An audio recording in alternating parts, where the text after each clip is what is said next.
ప్రభు నందు ప్రియులారా, ప్రభు నామమున మీకు వందనములు.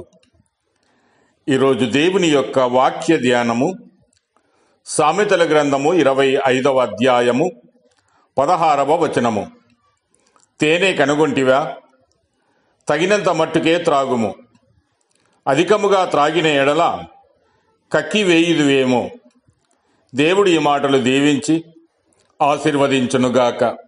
గమనించండి ప్రియులారా, తేనె పెట్టెలో ఉండినటువంటి తేనెటీగలన్నిటి అవసర నిమిత్తము తేనెటీగలన్నీ కలిసి తేనెను సమకూర్చుతాయి.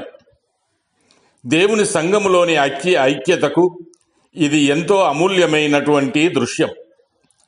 సంఘములోని ప్రతి ఒక్కరూ సంఘమంతటి నిమిత్తము పనిచేసే ఆ దృశ్యము ఎంత అద్భుతమైనది. దేవుని వాక్యం యొక్క మధురమైన తలంపులను అందరూ పంచుకోవడానికి ఇది సూచిస్తుంది. అయితే మానవ పరిచర్యలన్నీ పరిమితి గలవి. ఇతరులు సమకూర్చిన దానిపైననే మనం ఎల్లప్పుడూ జీవించలేము.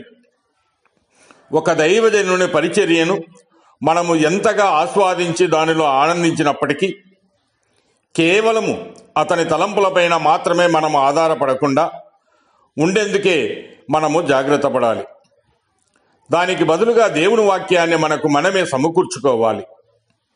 మానవ తలంపులు మనల్ని అలసిపోయేలా చేయవచ్చును గాని లేఖనాలు మనల్ని అలసిపోయేలా చేయవు. లేఖనాలలోని మాటలు తేనె కంటేను జుంటి తేనె దారల కంటేను మధురమైనవి. దానికి వేరేది ప్రత్యామ్నాయము కాదు.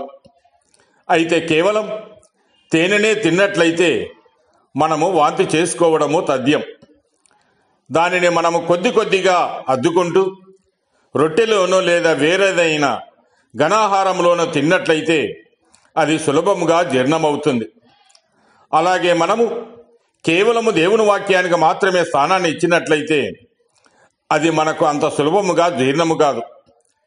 పాత నిబంధనలోని అర్పణలలో తేనె మినహాయించబడి ఉంది.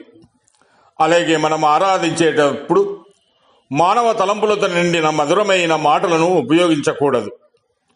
పులిసినది ఏదియో అందులో ఉండకూడదు.